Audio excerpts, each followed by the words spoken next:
100% துல்லியமாக கணிக்கப்பட்ட உங்களுடைய ஜோதிட ராசி பலன்களை உடனுக்குடன் தெரிந்து கொள்ள நம்ம தமிழ் ஆஸ்ட்ராலஜி சேனலை சப்ஸ்கிரைப் பண்ணிக்கோங்க.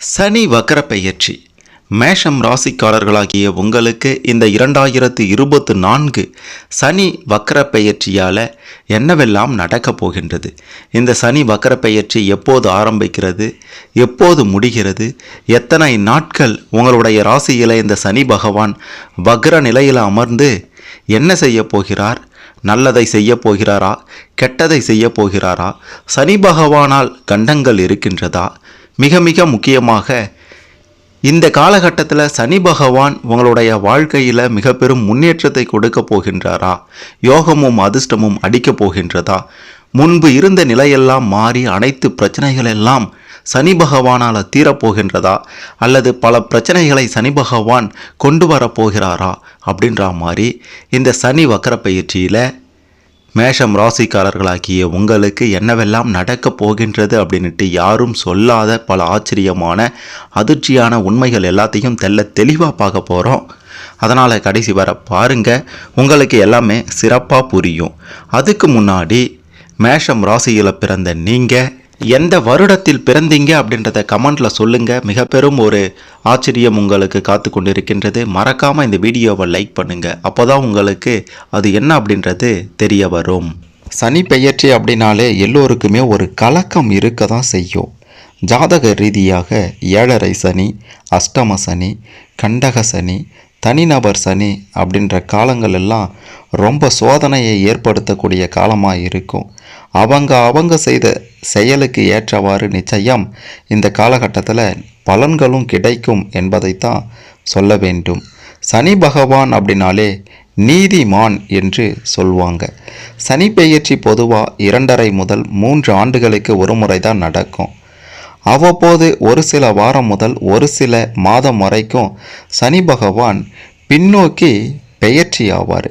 அந்த பின்னோக்கிய பெயர்ச்சி தான் பார்த்தீங்கன்னா சனி வக்கர பெயர்ச்சி அப்படின்ட்டு சொல்லுவாங்க. ஒரு ராசியில் சனி பகவான் 2.5 ஆண்டு காலம் குறைந்தபட்சமாக சஞ்சரிப்பார். இதனால தான் சனி பகவான் கொடுக்கும் நல்ல விஷயங்களும் சரி, கெட்ட விஷயங்களும் சரி, அதாவது சனி பகவானுடைய தாக்கமும் சரி நீண்ட காலத்திற்கு இருக்கும். அந்த வகையில் பார்த்தீங்கன்னா இந்த ஜூன் மாதம் 2024 ஜூன் மாதம் 30ஆம் தேதி சனி பகவான் வக்கரமடைய இருக்கிறார். சனி பகவான் ஒரு ராசியிலிருந்து மற்றொரு ராசிக்கு செல்வது, ஒரு நட்சத்திரத்தில் இருந்து மற்றொரு நட்சத்திரத்திற்கு செல்வது, இது அனைத்துமே பார்த்தீங்கன்னா ஒவ்வொரு ராசியினருக்குமே ஒருவித மாற்றத்தை நிச்சயம் ஏற்படுத்தும். அந்த வகையில் பார்த்தீங்கன்னா மேஷம் ராசிக்காரர்களாகிய உங்களுக்கு இந்த 2024 சனி பெயர்ச்சி அப்படின்றது ஜூன் மாதம் 30ஆம் தேதி அதிகாலை 12:30 மணிக்கு ஆரம்பிக்கின்றது. கிட்டத்தட்ட 139 நாட்கள் இந்த சனி பெயர்ச்சி நீடிக்கும். 9 கிரகங்களில் ராகு மற்றும் கேது ஆகிய 2 நிழல் கிரகங்களை தவிர்த்து மற்ற கிரகங்கள் முன்னோக்கி சென்று ஒரு ராசியிலிருந்து மற்றொரு ராசிக்கு பெயர்ச்சியாகும். அப்படி அடுத்த நட்சத்திரம் அடுத்த ராசி என்று பெயர்ச்சி அடையாமல தற்போது சஞ்சரிக்கக்கூடிய ராசியிலிருந்து பின்னோக்கி சுழல்வது அப்படின்றது தான் வக்கிரம் அடைவது அப்படின்றத நீங்கள் புரிந்து கொள்ளணும். 2024 சனி வக்கர பெயர்ச்சி ஜூன் 30ஆம் தேதி தொடங்கி நவம்பர் 15ஆம் தேதி வரை நீடிக்கும். கிட்டத்தட்ட 139 நாட்கள் இந்த சனி வக்கர பெயர்ச்சி நடைபெறும். தற்போது பார்த்தீங்கன்னா சனி பகவான் கும்ப ராசியில் பயணமாகி கொண்டிருக்கிறார். ஜூன் மாதம் 30ஆம் தேதி கும்ப ராசி பூரட்டாதி நட்சத்திரத்தில் பயணமாகும் சனி பகவான், வக்கர நிலையில் பயணமாகும் சனி பகவான் அக்டோபர் 5ஆம் தேதி பூரட்டாதி நட்சத்திரத்தில் இருந்து பின்னோக்கி சதயம் நட்சத்திரத்திற்கு செல்கிறார். அதன் பிறகு நவம்பர் 15ஆம் தேதி சதயம் நட்சத்திரத்தில் வக்கர நிவர்த்தியாகி நேர்கதியில் செல்ல துவங்குவார்.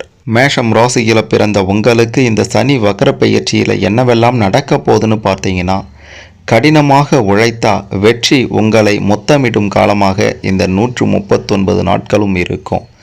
சனி வக்கர நிலை அடையும் இந்த காலகட்டத்தில் நீங்கள் கொஞ்சம் கடினமாக உழைக்க வேண்டி இருக்கும். ஆனால் பலன்கள் அப்படின்றது சிறப்பாகவே இருக்கும். நிதி விஷயங்கள்லையும் பாதுகாப்பு விஷயங்கள்லையும் அதிக கவனம் செலுத்த வேண்டியது அவசியம். தேவையற்ற செலவுகளை தவிர்த்து நீண்டகால இலக்குகளை மனதில் கொண்டு சேமிக்கணும். இது தவிர சிறிய சவால்கள் ஏற்பட்டால் பீதி அடையாமல் மீண்டும் ஒரு முறை உங்கள் முடிவுகளை பரிசீலனை செய்து சூழ்நிலைக்கு ஏற்றவாறு முடிவுகளை எடுக்க வேண்டியது அவசியம் என்று தான் சொல்ல வேண்டும். குடும்ப விஷயங்களில் ரொம்ப கவனம் செலுத்தணும். இதற்காக நீங்கள் பொறுமையாக உழைக்க வேண்டியிருக்கும். குடும்ப விஷயங்களில் வாக்குவாதம் அல்லது சண்டைகளை சிக்காமல் இருந்தால் அது உங்களுக்கு இந்த காலகட்டத்தில் நல்லதாக இருக்கும். பரஸ்பரம் ஆலோசனை செய்து முடிவுகளை எடுக்க முயற்சி செய்யுங்க. மற்றவர்களை புரிந்து கொண்டு பொறுமையாக பேச முயற்சிப்பது இந்த காலகட்டத்தில் சிறப்பானதாக இருக்கும். குடும்பத்தில் அன்பும் அந்யோன்யமும் அதிகரிச்சிடும். வாழ்க்கை துணை உங்களுக்கு இந்த காலகட்டத்தில் ஆதரவாக இருப்பாங்க. அவங்களால நிச்சயம் ஆதாயம் உங்களுக்கு உண்டு. வெளி வட்டாரத்தில் இதுவரை மென்மையான அணுகுமுறையை கடைபிடித்து நடக்காத காரியங்களை எல்லாம் கொஞ்சம் அதிகாரத்தோடு பேசி இந்த காலகட்டத்தில் சாதிப்பீங்க. அது மட்டும் இல்லை, பயணங்கள் அதிகரிக்கும், செலவுகள் கட்டுக்கடங்காமல் போகும் என்றாலும் அரசாங்க காரியங்கள் உங்களுக்கு சாதகமாக முடியும் என்று தான் சொல்ல வேண்டும். உங்களுடைய புத்தி கூர்மை வெளிப்படும். அனைவரோடும் சாமர்த்தியமாக பேசி சாதிப்பீங்க. எப்போதும் எதிர்த்து பேசுபவர் கூட உங்களுடைய வாக்கை கேட்டு பணிந்து போவாங்க. இந்த காலகட்டத்தில் உறவினர்கள் தேடி வந்து அன்பு செய்வாங்க. செல்வம் செல்வாக்கு எல்லாம் அதிகரிச்சிடும். சொத்து விற்பது, சொத்து வாங்குவது அனைத்தும் லாபகரமானதாக இந்த காலகட்டம், அதாவது ஜூன் 30 நவம்பர் 15 வரை சிறப்பானதாக இருக்கும் என்பதையும் சொல்ல வேண்டும். எதிர்மறை எண்ணங்கள் எல்லாம் விலகிடும். மனதில் தைரியமும் தன்னம்பிக்கையும் அதிகமாயிடும். மதிப்பு மரியாதையெல்லாம் உங்களை தேடி வரும். அதிகார பதவிகளும் கௌரவ பதவிகளும் உங்களுக்கு நிச்சயம் கிடைக்கும். உங்களில் சிலருக்கு வேலை வாய்ப்புகள், அமோகமான வேலை வாய்ப்புகள் கைகூடி வரும். உங்களுக்கு வரக்கூடிய செலவுகள் எல்லாமே சுப செலவுகளாகத்தான் இருக்கும். கோவில் குளங்களுக்கு எல்லாம் அடிக்கடி சென்று வருவீங்க. திருப்பணிகளுக்கெல்லாம் உதவுவீங்க. சகோதரர்கள் வீட்டு செலவுகளை எடுத்து செய்வீங்க. சற்று பணிச்சுமையும் அதிகரிக்கும் என்று தான் சொல்ல வேண்டும். பேச்சில் நிதானம் இருக்கணும். யாரிடமும் அளவுக்கு மீறி கோபப்படக்கூடாது. இந்த காலகட்டத்தில் விளையாட்டு பேச்சு கூட சில நேரங்களில் விபரீதமாக மாறிப்போகும் அப்படின்ட்டு சொல்லுவாங்க அல்லவா, அந்த காலகட்டம் இந்த காலகட்டம் தான் என்பதையும் சொல்ல வேண்டும். கொஞ்சம் செலவுகள் அதிகமாக இருந்தாலும் பெரிய அளவில் பாதிப்புகள் இருக்காது. உடலில் சிறு சிறு உபாதைகள் நிச்சயம் தோன்றி மறையும். வழக்குகளில் கொஞ்சம் தேக்க நிலை இருக்கும். சின்ன சின்ன குழப்பங்கள் குடும்பத்தில் வந்து செல்லும். தேவையற்ற பதற்றமும் அவ்வப்போது வந்து செல்லும். வாழ்க்கை துணையின் ஆரோக்கியத்தில் அக்கறை செலுத்துவது ரொம்ப நல்லதாக இருக்கும். உங்களுடைய திறமைகள் என்ன அப்படின்றது இந்த காலகட்டத்தில் நிச்சயம் மற்றவர்களுக்கு தெரிய வரும். முக்கிய பிரமுகர்களின் அறிமுகம், அவங்களால பண ஆதாயமும் உங்களுக்கு கிடைக்க இருக்கின்றது என்பதையும் சொல்லியே ஆக வேண்டும். ஊரில் உங்களுடைய செல்வாக்கும் சொல்வாக்கும் உயர்வதைப் போல பண பலமும் அதிகரித்துவிடும். பதவிகளெல்லாம் உங்களை தேடி வரும். பொது விழாக்களை தலைமை ஏற்று நடத்துவீங்க. சொத்து சம்பந்தமான வழக்குகள் உங்களுக்கு சாதகமாக தீர்ப்பாகும். சொத்து தகராறெல்லாம் தீர்ந்துட்டும். மகன் அல்லது மகளுக்கு நல்ல வேலை, திருமண வாய்ப்புகள் எல்லாம் இந்த காலகட்டத்தில் உங்களை தேடி வரும். அது மட்டுமல்ல, மிகப்பெரிய அளவில் முதலீடுகளை குவிப்பீங்க. அந்த முதலீடுகளால் லாபத்தையும் அள்ளுவீங்க. பாக்கிகளை கொஞ்சம் சிரமப்பட்டு தான் வசூலிக்க வேண்டி இருக்கும். கொஞ்சம் கவனமாக இருங்க. வேலையாட்களிடம் தொழில் ரகசியங்களை சொல்லி கொடுக்காதீங்க. நீங்கள் அந்த வேலையை செய்ய வேண்டிய நிலை ஏற்படும். அதாவது நீங்கள் வேலையாட்களாக மாறிடுவீங்க. முதலாளியாக தொழில் செய்கிறவா ஆயிடுவாங்க.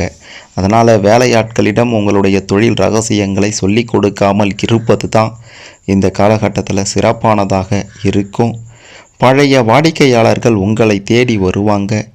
இரும்பு, கமிஷன், மர வகை, விவசாயம் இதனாலெல்லாம் ரொம்ப ஆதாயம் அடைவீங்க. கூட்டு தொழிலையும் சிறப்பான லாபம் இருக்கின்றது. ஆனால் கூட்டாளிகளை நம்புவது அப்படின்றது மிக பெரும் பிரச்சனையாக இருக்கும் அப்படின்றதையும் நீங்கள் புரிந்து கொள்ள வேண்டும். உங்களுடைய பணி சுமையின் காரணமாக சற்று டென்ஷனாக இருப்பீங்க இந்த காலகட்டத்தில். அவ்வப்போது அலுவலகத்தில் பிறருடைய சொந்த விஷயங்களில் தலையிடாமல் இருப்பது தான் உங்களுக்கு நல்லது. அதிகாரிகள் உங்களுடைய பணிகளை அங்கீகரித்து முக்கியத்துவம் தருவாங்க. உங்களுக்கு தள்ளிப்போன பதவி உயர்வு, சம்பள உயர்வு எல்லாம் உங்களுக்கு நிச்சயம் கிடைச்சிடும். உங்களில் சிலர் வெளிநாட்டு, அதாவது அயல் நாட்டு நிறுவனங்களில் இருந்து வாய்ப்புகள் உங்களை தேடி வரும். உங்களுக்காக அதை பயன்படுத்தி கொண்டால் மிக பெரும் சுகபோக ஒரு வாழ்க்கையை நீங்கள் வாழலாம். மொத்தத்தில் இந்த சனி வக்கர பெயர்ச்சி காலகட்டம் பார்த்தீங்கன்னா 139 நாட்களும் உங்களுக்கு சிறப்பானதாக இருந்தாலும் பிற்பகுதியில் செலவுகள் கொஞ்சம் அதிகரிக்கும், அலைச்சலும் அதிகரிக்கும். அது என்ன பிற்பகுதி அப்படின்னா 139 நாட்களில் கடைசி 40 நாட்கள் உங்களுக்கு சற்று அலைச்சல் நிறைந்ததாக இருக்கும் என்பதையும் சொல்லியே ஆக வேண்டும். இந்த சனி வக்கர பெயர்ச்சி காலகட்டத்தில் தொழில் ரீதியாகவும் குடும்ப ரீதியாகவும் வருமானம் பண ரீதியாகவும் உங்களுக்கு சிறப்பானதாகவே இருக்கின்றது. வரக்கூடிய வாய்ப்புகளும் அமோகமாக இருக்கும். மற்றபடி பெரிய பாதிப்புகள் ஏற்படாது. கண்டங்கள் அப்படின்னா அது உங்களுடைய வாயாலையும் உங்களுடைய பேச்சாலையும் தான் இருக்கின்றது. பெருசாக கண்டங்களும் இருக்காது. உங்களுடைய ஆயுள் அப்படின்றது இந்த காலகட்டத்தில் சிறப்பானதாக இருக்கின்றது என்பதையும் சொல்ல வேண்டும். மிக முக்கியமாக சனி வக்கர பெயர்ச்சியால் மேஷம் ராசிக்காரர்களாகிய உங்களுக்கு சில இடையூறுகள், பிரச்சனைகள் சனி பகவான் கொடுத்தாலும் அந்த காலகட்டத்தில் நீங்கள் செய்ய வேண்டியது சனி பகவான் வழிபாடு தான். சனி பகவானை மனதில் நினைத்து நீங்கள் வழிபடணும். சனி பகவான் இருக்கக்கூடிய இடங்களுக்கு, அதாவது எந்த கோவிலுக்கு வேண்டுமானாலும் நீங்கள் சென்று வரலாம். உங்களுடைய பிரச்சனைகள் அனைத்தும் பனி போல் விலகிவிடும். மலை போல கவலைகள் உங்களை துரத்தினாலும் அது அனைத்தையும் உடைத்தெறிந்து மிகச்சிறந்த ஒரு சிறப்பான வாழ்க்கையை இந்த காலகட்டத்தில் உங்களால் அமைத்து கொள்ள முடியும் அப்படின்றத உறுதியாக சொல்லலாம். இந்த சனி வக்கர பயிற்சியில் உங்களுக்கு ஏதேனும் சந்தேகங்கள் இருந்தால் கமெண்ட்டில் பதிவு செய்யுங்க. மறக்காமல் இந்த வீடியோவை லைக் பண்ணுங்கள், ஷேர் பண்ணுங்கள். மேஷம் ராசியில் பிறந்த அனைவரும் இந்த சனி வக்கர பயிற்சியில் என்ன நடக்க போகுதுன்னு தெரிந்து கொண்டு அதன்படி தங்களுடைய வாழ்க்கையை சீரும் சிறப்புமாக செல்வ செழிப்போட அமைத்து கொள்ள இந்த பதிவு நிச்சயம் உதவும்.